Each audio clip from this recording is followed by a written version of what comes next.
Hello, everyone. My name is Jeremy Logan. I'm a novelist and the producer of the 2021 A Novel Idea Author Showcase. We're a collection of Atlanta writers who have been producing events combining authors and their readers since 2015. And this year, we're collaborating with BOOKMISER Bookstore and the Atlanta Writers Club. In this premier virtual event, we were fortunate to bring a true bestseller, Patti Callahan.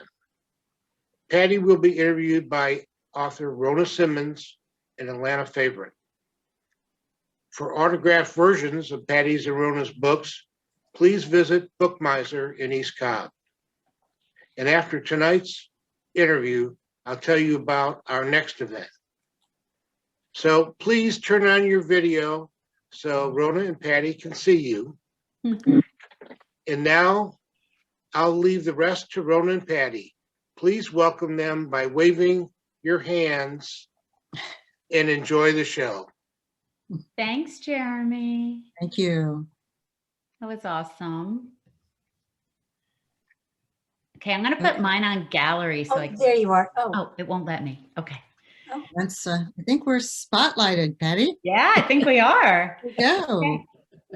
Okay, thank you very much, Jeremy and everyone for attending tonight. It's my great pleasure to do something that I don't need to do, which is introduce Patti Callahan. I don't think there's a person on here who doesn't know who Patti Callahan is, but just in case, Patti is the author of 15 and counting books, from her debut novel in 2004, Losing the Moon, to her current book that we're going to be discussing tonight, Surviving Savannah. And maybe if we have time, Patti will tell us a little bit about her future work.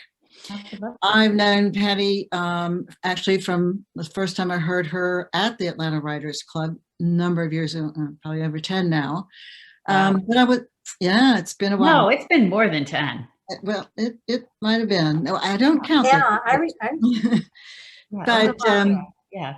I was not a big reader of women's fiction. My interests have been elsewhere, and I had not really read any of her books, but I loved what she had to say about writing. And then along came Becoming Mrs. Lewis. And as I said, you had me at Becoming Mrs. Lewis. It is a fabulous book. I just loved it. And so I said, I've got to go back and read some more. But I thought it was a really great opportunity to interview Patti tonight. We are, I think, polar opposites. I write nonfiction, and Patti's always written women's fiction and historical fiction. That's where we sort of have come back together a bit.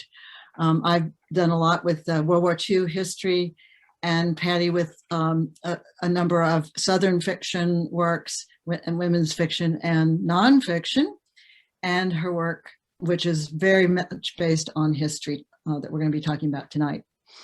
But I think what's common between us, my newest book is going to be is a work of historical fiction, so that brings us back together. There we go. We have both written about steamships, so there was something very interesting that popped up in all the research required behind that. And I think we share a middle name, Research. Oh, I was going to say, your middle name Lynn? Okay.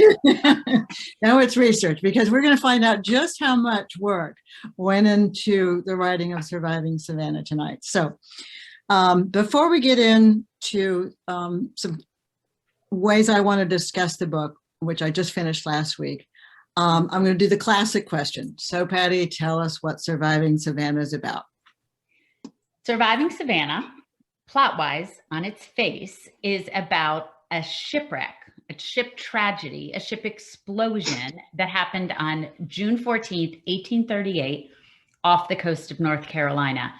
The ship was carrying the elite of Savannah and Charleston north for the summer when, at 11:04 p.m., on the way to Baltimore, Maryland, the starboard boiler emptied out, and the second engineer poured water into a hot boiler, causing a bomb, and exploded the ship.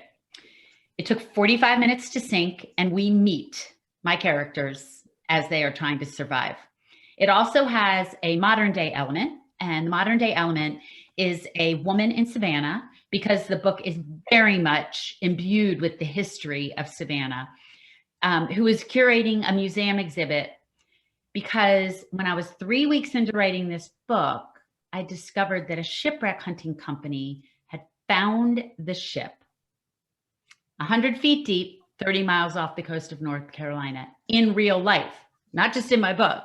And so I knew that we needed a modern day element, because how synchronistic that while they were bringing up the gold and the silver and the artifacts that were lost, I was bringing up the stories that were lost. So I melded those two things, and I worked with the shipwreck hunters to tell the story in a dual timeline. You meet two historical women trying to survive that night, and one modern day woman curating the exhibit. Now, would you have made up the raising of the finding of the shipwreck if it hadn't been done? Did you that thought cross your mind? You are like A+ heart interviewer. Nobody has ever asked me that. Would I have written it? I don't know, because when I found out they had found the ship, what I was doing was trying to find out whether I wanted to write it or not. So I was doing my research, doing some digging, seeing if there was a family I wanted to follow or an interesting tidbit about the ship, because a shipwreck is interesting. It is. I mean, surviving at sea, and a lot of these passengers had to survive 5 days and 5 nights floating at sea. That is interesting, but that's only interesting for about a 3-minute conversation, unless you care about someone, right? As a writer, whether you're writing narrative, nonfiction or fiction, it's not just the event, you have to care about someone. So I was trying to find that story when I found out that they had found the ship. And so there's a high chance I probably would have done it, but that was the hook. I got me at that. So. Okay. Well, I'm going to, and when I read the book, as I went through, I found a number of sentences, phrases, passages that just struck me. And I'm going to try to use those tonight, both to reveal what I took away from the book, what struck me, as well as share some of the real words that Patti wrote. So the first one, even though it's a question about the title, Surviving Savannah, because when I didn't realize what the story was when I first saw the book, and I thought somebody survives a fire or something in Savannah. So I then, as I was reading, of course, I knew when I started what it was going to be about. And I found this one sentence that came to me that said, "Because now comes the story of how they survived." And that made me realize that this was about surviving the shipwreck. Yeah. And I could think of other titles. I thought, well, why not Savannah Surviving at first? Because I thought, well, maybe Savannah's the ship, or Surviving the Pulaski, which is the name of the ship that went down, Yeah. or the Titanic of the South, which Patti has used to describe the book as well, or other people have talked about the Pulaski being the Titanic.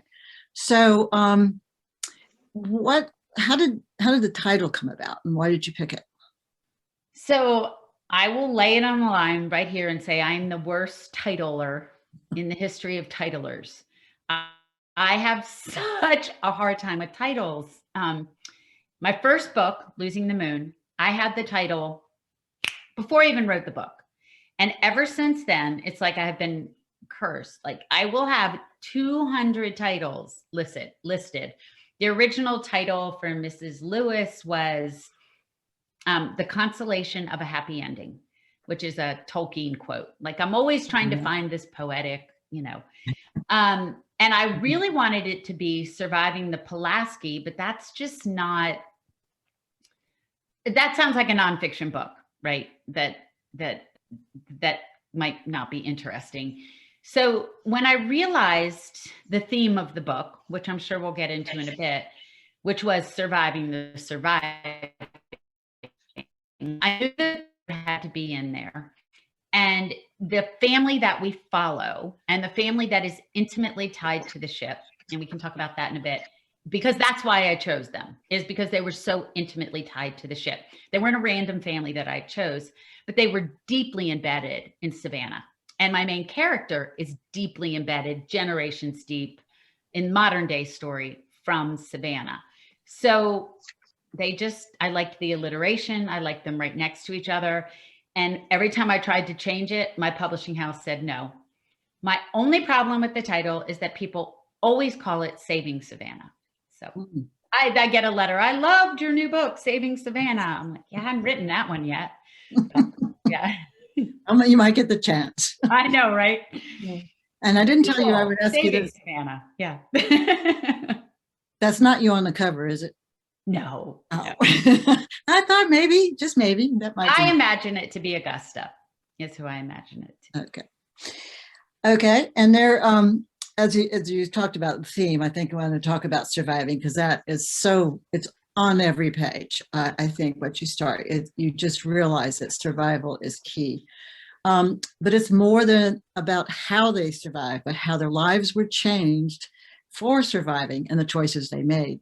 And there's a lovely quote, I think it's Augusta, who says, in my best Southern accent, "Oh, Lamar, how will we survive the surviving?" And one other one, who I think is Everly saying this, which Everly is the modern day woman, and she says, "Survival doesn't ensure a happy ending, and it isn't the end of this story." So let's talk about surviving and the big theme of the book. There are others, but. Yeah, I know we have a lot of writers here. And so we're with our people. And I think we all know that sometimes we go into a book thinking we know what it's about and another theme bubbles up. Does that happen to you, Rona? Oh, yes. Yes, yeah. Right. And so I always call it the soul of the story. Like all of a sudden this theme bubbles up that you have to go back. And if you're one of those writers that doesn't have to edit, I don't want to know about it. But when you go back, you can, it's kind of mystical and bizarre, but you can see where you've planted the seeds for this theme, right? And then you can expound on it.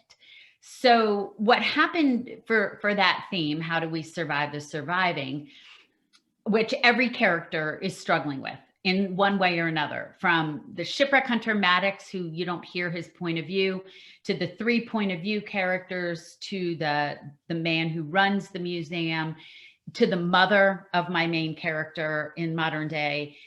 They each have, as we all do, and especially after 2020, have survived something. And often stories are about how people survive things, and then it's the end. And like, that's the end. And I know I've survived some not great stuff over the last few years or 10 years or whatever. And it's not about just that. It's about who you become after that. So I was doing my research and I discovered that there was a young boy on the ship, and he is the nephew of my point of view character, Augusta, who earned the nickname the Noble Boy during the disaster. 5 days, 5 nights, floating at sea. This is not a spoiler. You learn about him in chapter 3. And he does these heroic things, and he survives. And 20 years later, he has a new nickname, and that nickname is the Red Devil. And it just slammed me in the chest, because he had this nickname because of the horrors he had wrought on the world. He had commandeered a schooner with flying the New York Yacht Club pennant and sailed to the Congo and brought back over 400 enslaved men, women, and children in 1860s, long after it was illegal. He was a cheater. He lied. He was in court all the time, and he earned himself the name the Red Devil. And I just kind of got stopped mid-track in my writing, because it threw into the air all these about meant to be and fate and destiny, and you survived so because you were meant to. What about your siblings who didn't, or your mother or your aunt or your uncle, and all, only 1/3 of the passengers survived this wreck. And so as soon as I saw that theme, Rona, I went through and infused it for all the characters and for everyone who was going through something, so that they too could ask this bigger question about what to do with their survival. And I think as writers, all of you out there who are writers, sometimes we stumble on a fact in our research or our story that doesn't go with the narrative we already decided. And then we have to stop and do a little bit of a pivot, like, whoa, okay, now the story is about something more. So Right. And going back and making sure it comes out. And I say survival is on every page, but it's really not overt, which is masterful. It's just, it hits you, even though it's about a shipwreck and about people who survive shipwreck. You don't start as a reader seeing all the different facets of surviving until you understand the different characters and what they're really going through, because they're all overcoming obstacles. And I think that was magical to see at the end. I went, wait a minute, everybody survived something in this book. And it was great. And everybody survived something in life, right? Yeah. If you talk to anybody and you let them, if you ask them that, there's going to be something they have tried to survive, and we can either shut off to life or become bitter or open up. And I wanted to explore that a little bit. Well, so often you, as you say, you do hear a story of someone who underwent something traumatic, and they made this big decision to change their life because of it and go on and do wonderful things. And you realize those are not small choices. And some of the characters in the book make very good choices, and some, like the little boy, don't make quite the same decisions you'd expect. So it's not, everybody reacts in their own way. There's another, there's so many themes in the book. I mean, like you say, that survival goes throughout the entire book, but there are little other things that hopefully we'll bring up as well. I also like to think of touch points, or things that occur to me, and they're more images. They're not so much themes, but they're images, or the way people talk, or something that I just gravitate to. And one was water. And there's water in every character again. And I didn't realize that too until halfway through the book. I went, oh, water. So there's seawater, salt water, fresh water, deep sea diving, and a bathtub. And I won't tell everybody what that's about. But I think that there's a double thing about water. And that's the quote that I found that I really liked, that also said, the sea also holds its secrets, because secrets are another thing that keeps occurring. Everybody has a secret in this book, and we won't reveal all the answers to what their secrets are, but maybe you can talk a little bit about that, about water, and maybe what water means to you, and secrets. So in psychology, or Jungian psychology at least, or dream psychology, water represents the unconscious. Like, that's what its symbolism usually is. But I didn't go into the story thinking, oh, I'm going to use the archetypal symbolism of Jung in a, I don't think that way, right? Those are the things that just come out of our collective unconscious when we're writing. And I mean, to be honest, the shipwreck is in the sea. So, water is everywhere. But yes, the opening line of the book is, I was born in water. And that opening line came, at least a year and a half into the writing. I'd have to go back and look what the other opening line was. I don't even remember now, but that wasn't it. That's another example, Rona. I love that you picked these things out. That's another example of seeing some of the themes rise up and doubling down on it, doubling down. I won't say they bubble up and then fade away. There you go. See, you can't help it. But it's true. And I think everyone will see that. Another one is this idea of time. You mentioned you have a dual timeline, the different characters, who the ones who were on the ship, and then the modern day women who's exploring the museum artifacts. And so you have their two timelines, and they have multiple timelines within themselves, through the past, their own past, their present, and then we see what's becoming of them.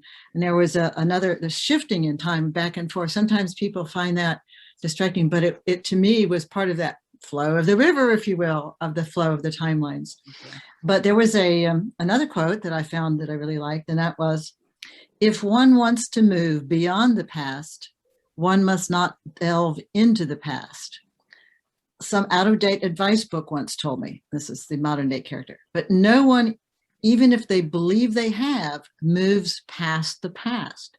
It follows, it shadows, it breathes quietly in the dark corners. Ask me, I know.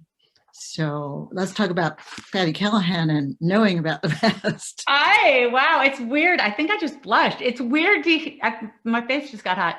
I think it's really strange to hear someone read your words out loud. Yes, I think, there's this idea about, and it shows up a couple times in the book when she's talking to her mother, who had lost her husband at a very young age, about it's time to get over something. And what does that mean?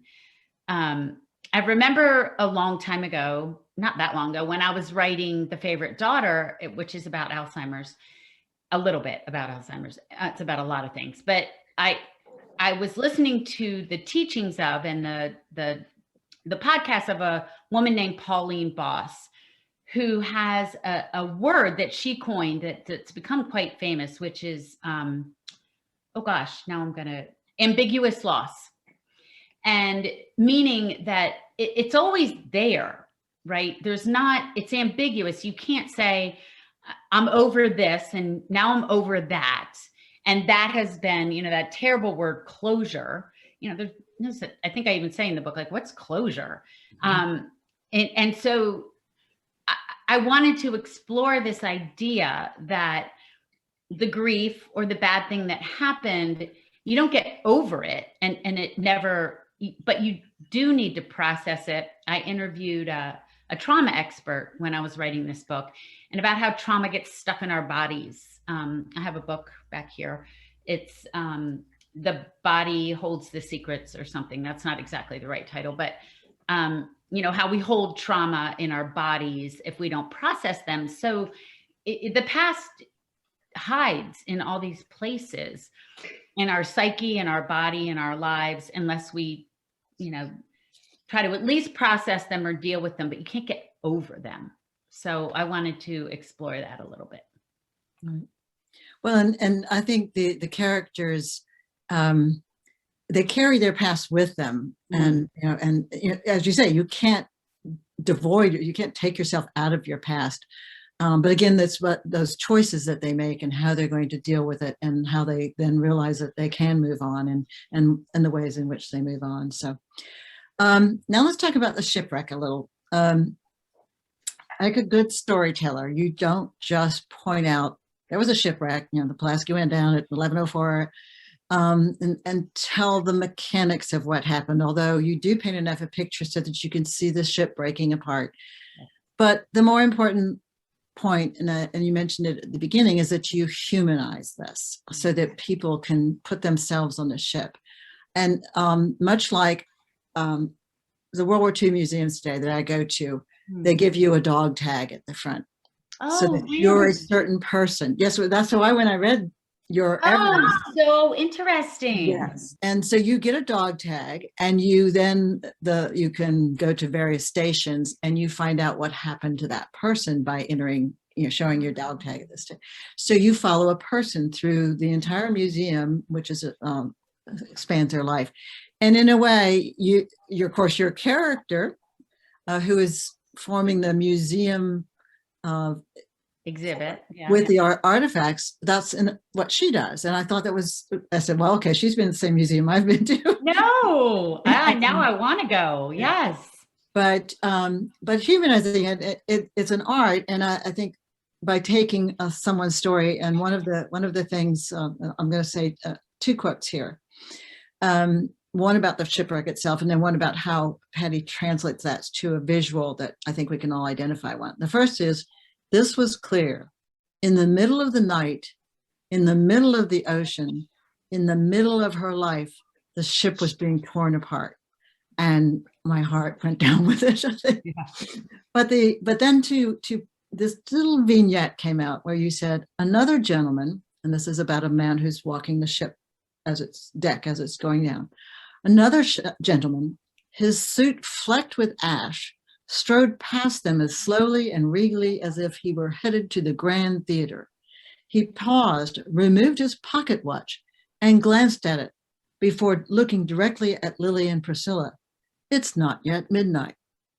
And what a bizarre reaction to this crisis that's going on about him. And yet you could put yourself in that man's shoes. And so maybe you can talk to us a little bit about that as well. You know, it's, I guess, you know, I struggle just like any writer, you know, show, don't tell. So do I say the passengers wandered around confused and bewildered, some in total shock, or do I show you someone in total shock? You know, someone who, you know, and there's other people who, one of the things I discovered when I interviewed a shipwreck expert was, he said, a shipwreck, among many other tragedies, I'm sure 9/11, anything, you know, horrific, you know, you really discover who you are because your character is completely evident in a situation like that. So are you the passenger who helps someone on a lifeboat, or the one who throws someone overboard so you can have the piece of floatage? And I wanted to show everyone. I also wrote this from the women's point of view because most shipwreck stories that you read are from the captain, or, you know, you're getting a lot of technical stuff. And I wanted to show the women trying to survive, not knowing north, south, east, west, compass. It's 1838, right? They're buried in petticoats and corsets and clothes, too many clothes. And they probably more wore to bed than I'm wearing right now, right? Like they just, and boots. And so, and the other fascinating thing was how much they took with them on the ship, like gold, silver, religious reliquaries, pocket watches, their china, their silver, like they took it with them to go north for the summer. And I wanted to show you those people, right? I wanted to show Augusta thinking about her gold and her silver that might be going to the bottom of the ocean. So, yeah, thank you for noticing that.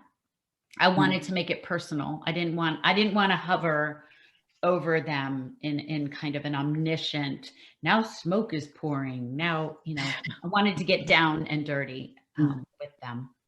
Good.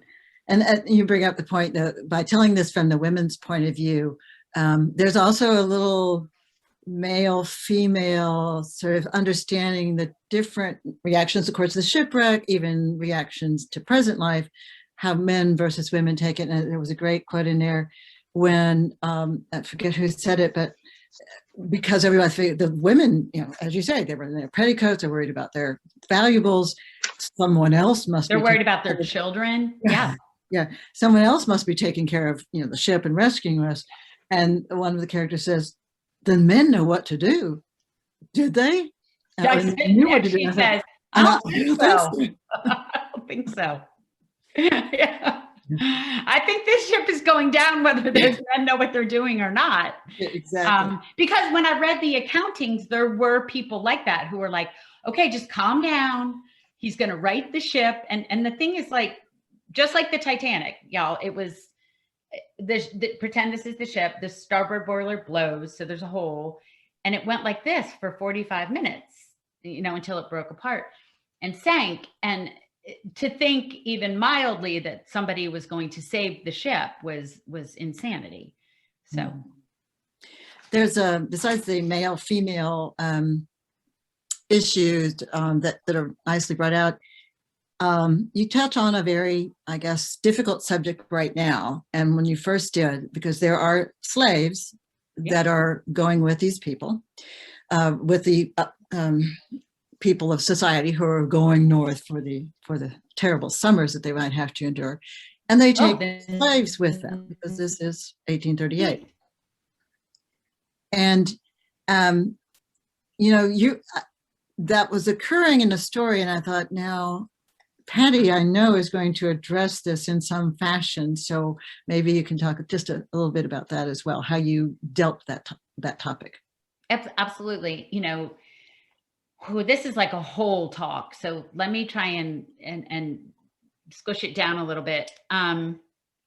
So I made a podcast for this book. It's called The Untold Story Behind Surviving Savannah. And one of the interviews I have is with this woman named Shannon Browning Mullis. And she was the curator and the director of the Thomas Owens Museum and Slave Quarters in Savannah. And it was one of the places I went for my research, this museum, to see the slave quarters, to interview her. And she has this great way of explaining what I was trying to show.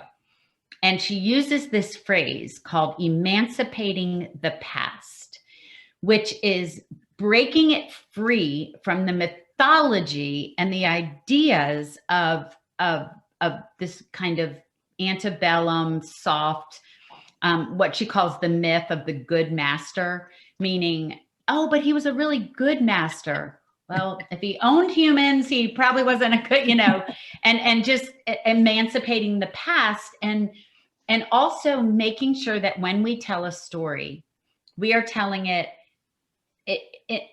from this point of view, this point of view, this point of view, this point of view. Now, I don't drop into her point of view, but I wanted to make sure we got her story. So my enslaved woman that you learn about in the book, her name is Priscilla, and she is a nursemaid. And what I learned at the Thomas Owens house was about this very famous nursemaid that lived at the Thomas Owens house, and they considered her family. Well, logs and records showed that she spent 2 or 3 nights at different times in what was called the enslaved jail in Savannah. The slave jail in Savannah was a literal living hell. That's where you sent them if they were disobedient, if they didn't do what you said, if they got, cheating or lying or whatever, and this whole mythology around you wouldn't send your family member to the slave jail. So don't be telling me that she's, a family member. So talking to her, and if y'all want to hear more about this, we have this really long, like 40-minute discussion about emancipating the past and about telling fuller stories and not leaving that out because you don't want to look at it.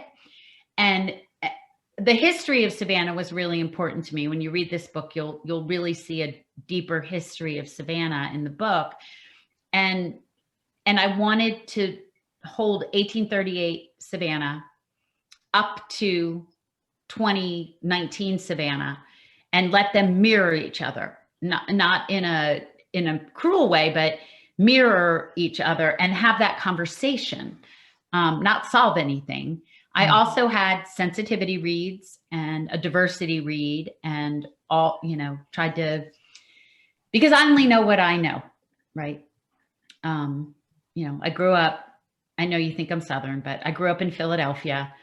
I lived in South Florida. So I wanted, I didn't grow up in a Southern way. So I made sure I had a lot of reads to make sure I got it right and that I was sensitive and that I was correct. Well, it's very well done. Maybe we can put up the link to your podcast as well for people who want to follow up with that. Okay. Yeah, it's on my website too. So easy to find. Good. So let's switch a little bit over to Patti, the author, and writing this book. I will call attention to people because I think a lot of people read a story, they get to the end and they go, oh, that was great. And they put it away and they don't even look at I'm always at the back of the book. And in fact, I have such a temptation to go there first. And I thought, no, don't do that. Don't do that. I do too. I get, yeah. But I want to see what they have to say. Audio, I stay and listen to the back stuff. Yeah. So the author's notes, I encourage everyone to make sure you read those, because Patti goes into a lot about what's real in the book and what's imagined and what's fact. And she says in there, they hint at what the passengers valued, like carrying all those things, those gold and silver and candlesticks with them, how they lived their daily lives, what they took with them on the journey, what belongings mattered the most to them. Of course, this all changed with the fiery explosion. And that is what I meant to portray, how the very things we value ultimately change when our lives are shattered and the course of our days is utterly altered. And it's so important to read that and then realize either as you're going through the book or afterwards. That's a great point. And I don't know if you want to elaborate on that. Wow. Thank you for reading all the way to the end. Yes. And for noticing that. Yes, and it's kind of shocking. I didn't think about that at first, but as they were floating at sea, these conversations were bubbling up between the characters about what they lost, realizing what went down with the ship, and that really all that mattered that went down with the ship was the lives of the loved ones they can't find. Mm-hmm. And when they boarded the ship, they really did think that engraved family's sterling silver mattered. Mm-hmm. But now only the woman who belongs to that engraved sterling silver matters, and they can't find her. And she probably went down with the ship. So the things in our life, it happened during the pandemic.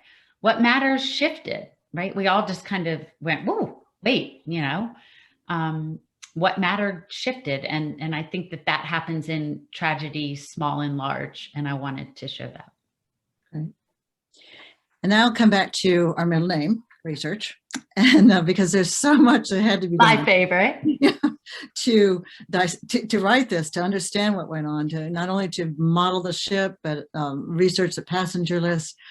And both you as the author and your characters are doing their own little bit of research in here, especially Everly, of course, the modern day women. And she says, but piecing it together is the greatest challenge and the best fun. I paused, don't you think? And I thought, yes, piecing it together is everything. So there was another quote about research, and I had to laugh at this one. And this is where the modern day woman is doing some of this research, and she's a born researcher as well. And she says, I knew the drill. You think you'll remember where the article or information originated, but in the chaos of finalizing the curation, it could slip from your memory. And I don't know how many times I found this wonderful thing, and I said, oh, I'll remember that. And of course you don't. So any of the writers who are here probably have that same thing, a pang of, I'll never find that photo, I'll never find that sentence again. So that to me, I knew exactly what you were going through as a researcher. Well, Becoming Mrs. Lewis was my first hardcore research. I mean, all my contemporary novels had research in them because I researched their job but this was hardcore research as far as, in Mrs. Lewis about quotes or what they said. And I didn't keep track of where I got it. And in the end, when I had to get permissions or I was doing an interview or there was an article, I had to spend so much time going back and finding where I got it. But I even remember thinking when I got it, oh, I'll remember this is so impactful. I'll totally remember where I heard that. So I just took that and snuck it into this book. Yeah. And there's another great event that happens as the woman is trying to organize the museum exhibit and writing these little cards, or was it you? And now I'm forgotten. She was writing the cards to tell about the different characters and putting their lives on a little 3x5 card.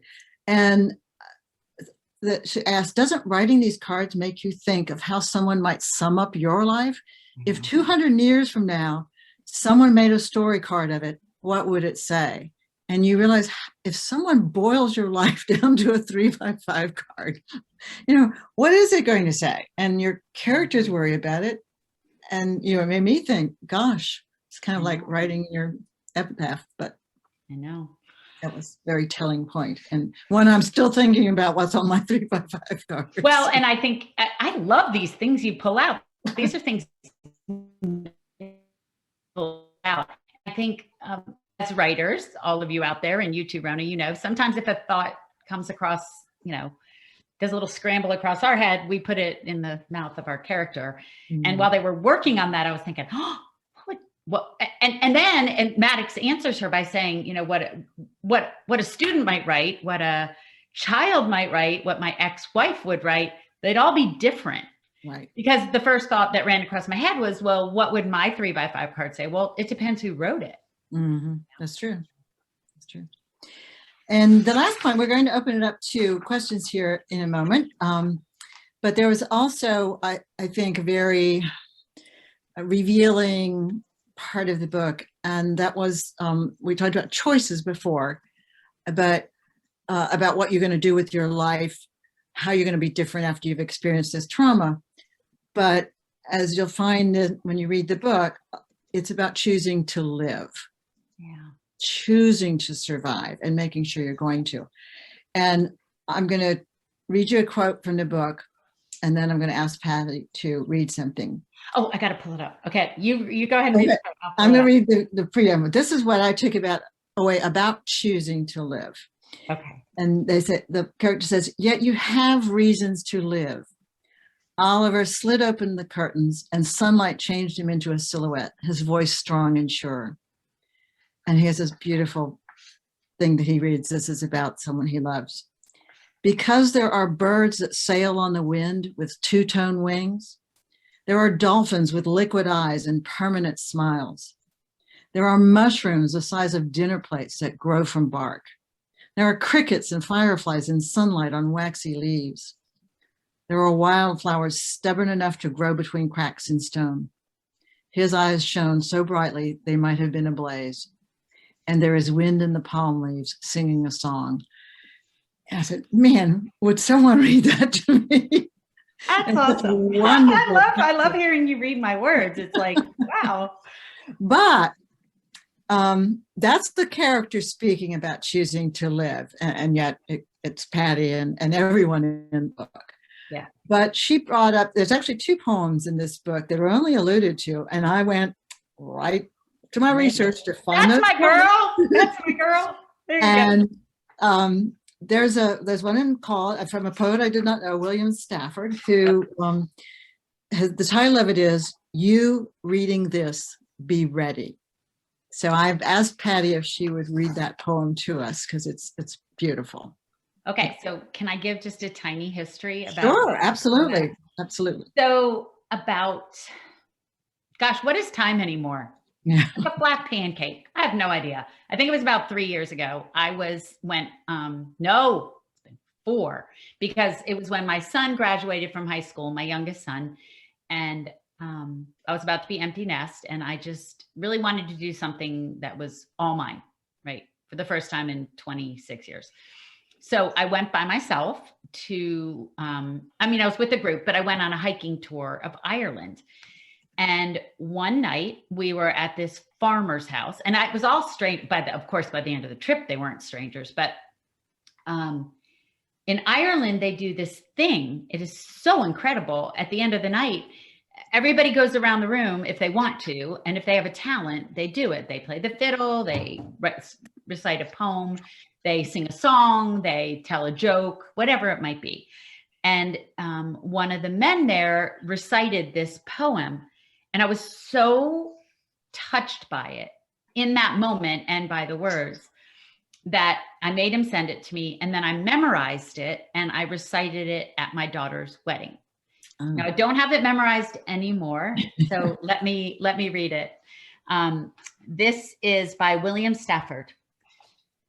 Starting here, what do you want to remember? How sunlight creeps along a shining floor? What scent of old wood hovers? What softened sound from outside fills the air?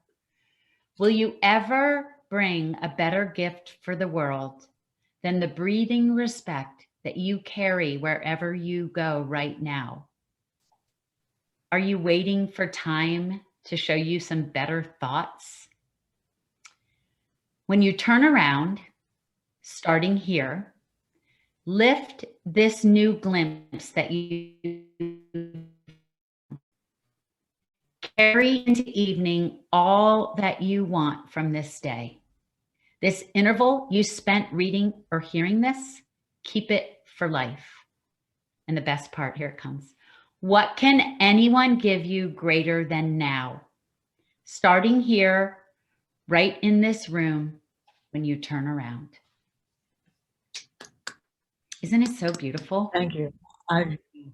So I'll let the readers find the other poem on their own. I'm not going to cheat and give it to them. So Okay. they'll have to go look up the other poem in the book. But that was just incredible. And I have a book that probably all of us authors, writers do, of beautiful passages, poems, something I found, and this is going into it, and I will read it over and over again. So the book is well, you just inspired me to rememorize it. I spent a year memorizing it so I could recite it at her wedding. And then I see somebody wrote, what is the title? It's called You Reading This, Be Ready by William Stafford. Okay. And with that, unless Patti, is there anything you want to say before we open it up to questions anyone might have? No, I want to hear what they want to know. Okay, we have kudos for your reading of that poem. First off, I should say, yes, I had to hear you read it. So when I get a little choked up reading that poem. That poem is really touching to me.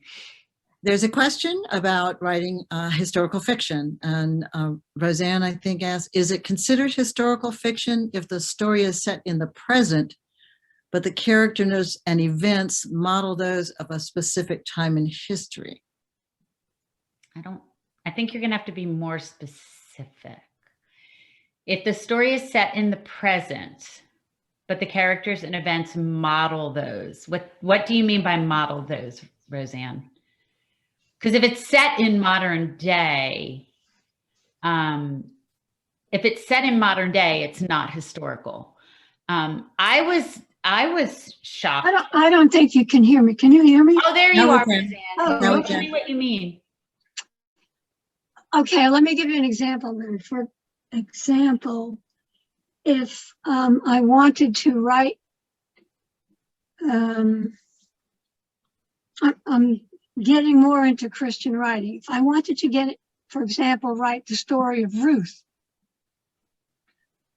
but use today characters in this current time frame. Oh, I see what you're asking. That would be called a modern retelling. That would not be considered historical fiction. That would be considered a modern retelling. Okay. And Thank a lot of people do that. You answered my question. Yeah. There's a lot of modern retellings of Jane Eyre or Pride and Prejudice, and those aren't considered historical. They're considered modern retellings. Oh, it's such an interesting question. Yes. Now I hear what you're saying. Yeah. Thanks. Yeah. And Kathy asked for you to talk about the new book. So how you have two books in the works, I'll never know. One at a time is all I can manage. But you've got one coming out in October, if you want to mention that. I do. And so I think for writers, I know that sounds really impressive, but it's really not. Surviving Savannah took me years to write. I need you to know that. Yes. So years of research, years of writing, and it was done before the pandemic hit. Like, it was done and in the chute before the pandemic hit. So I think that's important to remember, so it doesn't look like I'm like magic fingers. And also the book that I have coming out in October, I had started before the pandemic, but I finished it during the pandemic because I got back months of my life because I wasn't on the road. And I was supposed to be touring for the paperback of Mrs. Lewis. And all of a sudden I got back like 6 weeks of my life. So my book that comes out, it's over there, but I don't want to get up. Oh, it's over there. It's called Once Upon a Wardrobe. And it is set in the year 1950 in Oxford, England, and Worcester, England. In November of 1950, a brand new book blew onto the scene. It was called The Lion, the Witch, and the Wardrobe. And my character, George, is 8 years old and very ill. And he is obsessed with the lion, the witch, and the wardrobe. And he keeps hiding in his wardrobe and he reads it over and over. The lion is real. His sister named Megs, and Megs is a prodigy, a math and physics prodigy. And she goes to Oxford University, and her brother, and they're very close, her brother asks her to track down the author who teaches at her college, at her university, and ask him the only thing he wants to know: where did Narnia come from? And his sister, who is a math genius, does not want to do this. She does not want to ask an author about a story. It's just ridiculous. But she loves him. So she tracks down C.S. Lewis in a really fun way and asks him, where did Narnia come from? And that's what it's about. And yeah, it's up for pre-order and it's coming out in 6 months and I can't believe it. So I'm really excited about this book. I'm excited about I'm excited about Surviving Savannah, but I had this cachet of research that I had done for Mrs. Lewis that didn't end up in the book because, Rona, not everything ends up in the book. Nothing is a waste, Yeah. right? It's all subliminal and it's in there. But I learned some really interesting things about his life that didn't end up in the book. And so that is in the book. A lot of that. And I had to learn a whole bunch more, but yeah. We have another question. Happy, thank you for asking. Thank you. Another question from Elizabeth, who said, can a book have elements of historical fiction if the sub-story is historical? And I think that's Surviving Savannah. Yes, of course. Yeah. I mean, historical fiction can be straight up historical, or it can be dual timeline, or it can be humming in the background, or it can be, now if the book is set in modern day and then there's backflashes of history or backflashes of memory, that's probably not historical. I mean, I'm not an expert on how to label. I was shocked that Mrs. Lewis was historical. Who knew 1950 was historical? Mm-hmm. But the story really has to be centered around a historical time to be considered historical. I once had an agent say 1950 was the barrier. I think 50 and later is sort of just general fiction, 50 and before, although that target obviously will move. Well, I know that's so funny you say that because I've heard that too, but then I've read some books set in the 60s and even the 70s, like that they'll kind of toss that word about. So it'd be interesting to ask an editor or a publisher what they consider historical fiction. Right now, World War II is having its heyday, as you know, Rona. So much interest in World War II, novels, and World War II nonfiction, World War II movies. So that's definitely considered historical, but that's the 40s. So. Anyone else have a question that hasn't posted? Oh, Laurel, what are some of the key things you do to make your characters unforgettable? And she loved your book. Oh, that's so sweet. Wow, that's a good question. I just really get to know them. And my hint or clue or the thing I do that makes me really get to know them is, and I know if you're in the Atlanta Writers Club, you've heard me say this and I talk about it all the time. I'm kind of annoying about it, but know what your character wants. And the more you know that, then the more you know why. And then the more you know why, the more you know about them, the more you know about their history and their quirks and their psychological wounds and their ghosts and their... So whenever you're a little bit lost and wanting to make your character unforgettable, go back again and again and again. And I'm not talking about what do they want in a vague way, like love or... I taught a class the other day and I'm not a very good teacher, so don't ask me to teach. But I asked for examples of a character who wanted something in very specific terms, because the vaguer the want, the vaguer the story, the vaguer the character, which is not good. You don't want any of that being vague. And he said, my character wants to be standing outside and his father is with a group of people and his father is bragging about him. And it was just such a great example, so specifically that what your character wants, instead of saying, oh, my character just wants to be respected. It's this very specific scene. And the more that you know things like that about your character, the more all these kind of quirks and wounds and ghosts will rise up to make them seem more well-rounded. Right. And I think I've heard that same, I guess, lesson in a different way. And it's always, I heard it as you need to know what your character wants and what they need. And for a long time, I struggled with that. I thought, I want to go here. I need to go here. And I thought, well, what is, it's such a fine line. And then I had a personal event where someone was very, very ill and passed away. And I thought right before they did, I said, I really want to know how they're doing. And I realized, no, I didn't want to know. I needed to know for my own self. It mattered so much. I needed it. And I thought that is the difference between wanting something and needing something. And that, if you can get to that point in your characters, you've got them. You really do. Someone mentioned that there was a new YA book that came out in the 90s and is being sold as historical fiction. And I object totally, and I will have that removed from, I'm sorry, the 90s is not history. No. It's like going to an antique show and you find something there that you use as a child, you say, that's an antique. I object. And Tony asked, does anyone know what the name of the book is? I don't want to know. So I'll cut off the chat before someone. Okay, one last question I think we can take is if anyone has anything. And I hear, let's see. I'll let you read it because I can't. This is from Annelle to everyone. You and your friends in fiction team Blinking have created an incredible opportunity to connect readers and writers. As you've had the opportunity to interview authors, what pearls of wisdom have you learned from there that stay with you? Oh, wow. That's such a good question because so many.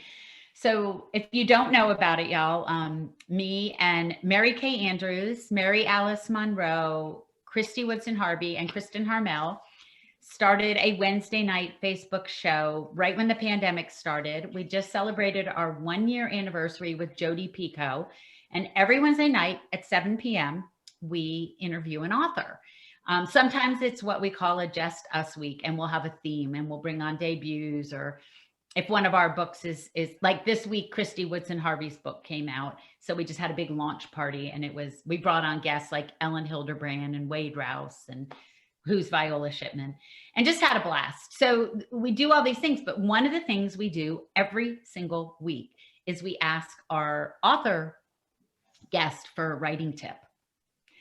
And if you all want to go look at some of them, it's on the Friends in Fiction Instagram. We made a slideshow out of it, like a video IGTV slideshow out of it.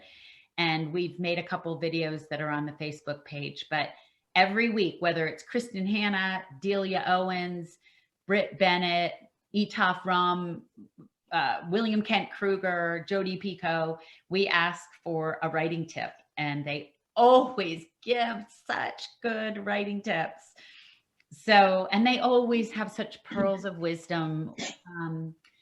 Last night we tape, once a month we have a bonus episode that airs on Sunday nights, and it's not live, we tape it. And last night we taped an episode with Quay Mai, who wrote When Mountains Sing. She's Vietnamese. And if you guys get a chance to go on the Friends in Fiction Facebook page and watch it at 5 p.m. on Sunday, I mean, it stays there and it stays on our YouTube channel, but it is the most touching, reverential, inspiring interview I think I've ever done. And she, English is her second language, and she wrote this book in English.